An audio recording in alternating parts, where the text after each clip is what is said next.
Disneyland में बुशरा अंसारी का dance, social media सार्फिन बुशरा अंसारी पर भड़क उठे।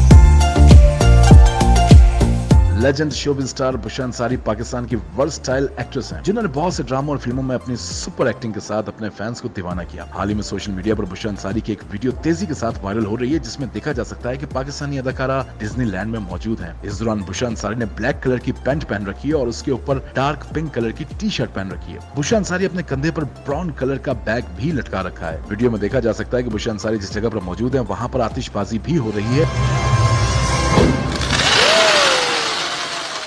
इस दौरान पाकिस्तानी अदाकारा गूगल्स लगाए और हाथ में मोबाइल फोन थाम कर झूम रही हैं। दूसरी जानिब कुछ सोशल मीडिया सार्फिन बुशरा अंसारी की वीडियो को पसंद भी कर रहे हैं, जबकि कुछ सोशल मीडिया सार्फिन पाकिस्तानी एक्ट्रेस के डांस पर शदीद तनकीद कर रहे हैं।